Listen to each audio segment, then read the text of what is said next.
मोहतरम व्यूअर्स, आपका अपना दोस्त जुदत खान एक बार फिर आपके लिए लाया है गेम बर्ड्स और आबी परिंदों की मुफीद मालूमात। तो जुड़े रहिए हमारे चैनल के साथ और चैनल को सब्सक्राइब कीजिए, शेयर कीजिए और घंटी के बटन को प्रेस कीजिए।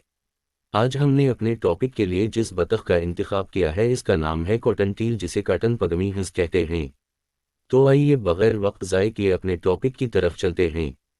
काटन पगमी हंस या काटन टील नेटपस एक छोटी पर्चिंग बतख है जो एशिया, जनूब मशरक़ी एशिया में जनूब और मशरक़ से क्वींसलैंड तक फैलती है, जहां इन्हें कभी कभी सफ़ेद कोल्ड पगमी हंस कहा जाता है।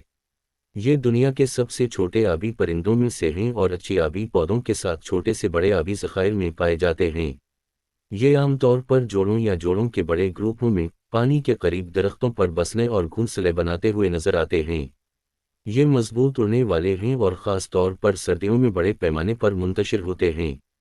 उनकी अफजाइश का मौसम बारिशों के साथ मुवाफिक होता है। कॉटन पिग्मी गोज़ एक छोटी सतह पर खाना खिलाने वाली बतख है जिसका बिल हंस जैसा है। नर का सर सफ़ेद, गर्दन और नीचे के हिस्से गहरे चमकदार सब्ज़ ऊपरी हिस्से और एक तंग गहरा छाती का बैंड होता है। मादाएं ज़्यादा तेज होती हैं और उनकी आंखों में सियाह पट्टी होती है और भनवी सफ़ेद होती हैं। लुई के पगमी हंस को रस्मी तौर पर 1789 में जर्मन माहिर फितरत जोहान फ्रेडरिक गैमलन ने अपने कार्ल लिनेस के सिस्टम नेचरे के नज़रसानी शुदा और तौसी शुदा एडिशन में बयान किया था। इसने उसे बतखों, हंसों और गीस के साथ अनास की नस्ल में रखा और दो नामी नाम एनस कोरोमंडलियाना बनाया। जी मेलन ने लसासेल द कोरोमंडेल पर अपनी तफसील की बुनियाद रखी थी, जिसे 1783 में फ्रांसीसी polymath Georges Louis Leclerc Comte de Buffon ने अपने हिस्टोर नेचुरल डेस ओएसुकस में बयान किया था। हाथ के रंग की प्लेटें अलग से शाये की गई थीं। लुई का पगमी हंस अब इन तीन नस्लों में से एक है जो नेटापस की नस्ल में रखी गई है, जिसे 1836 में जर्मन माहिर फितरत जोहान फ्रेडरिक वॉन बरांडट ने मुतारफ कराया था। काटन पगमी हंस वो वाहिद नस्ल है जो पूरे एशिया में वसी पैमाने पर तकसीम की जाती हैं। इसकी तकसीम ऑस्ट्रेलिया तक फैली हुई है। बारिश और पानी की दस्तयाबी के जवाब में आबादी की हरकत। कुछ आबादी गर्मियों में मज़ीद मुंतशिर हो जाती हैं और सिर्फ मौसमी तौर पर पाई जाती हैं, मिसाल के तौर पर अफ़गानिस्तान और पाकिस्तान में। मौसम सरमा का फैलाव भी वसी है और ये मगरिब में अरब, उर्दन और जज़ायर जैसे मालदीव और जज़ायर अंडमान में पाई जाती हैं। ये ख़ास तौर पर झीलों और तालाबों में पाई जाती हैं। ये जनूबी एशिया के छोटे गांव के तालाबों में भी पाई जाती हैं।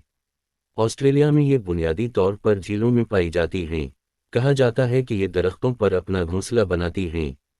परिंदों के कई जोड़े एक ही आबी जिस्म पर करीब से चारा खा सकते हैं।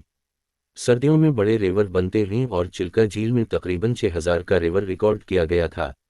ये प्रजाति बुनियादी तौर पर पानी की सतह पर खाती है।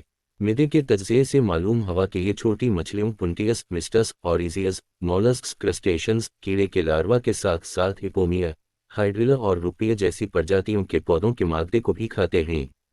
ये गोता नहीं लगाते और न ही ऊपर की तरफ जाते हैं और सतह पर दौड़ने या हलचल मचाए बगैर पानी की सतह से परवास करते हैं।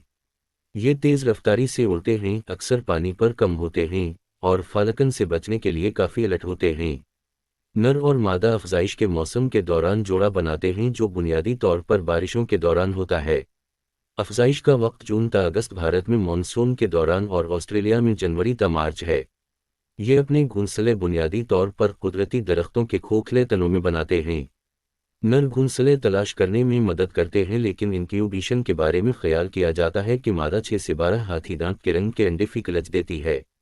घोंसला ज़मीन से 5 मीटर तक ऊंचा हो सकता है और चूजे पानी में अपने वालिदैन के पीछे छलांग लगाते हैं।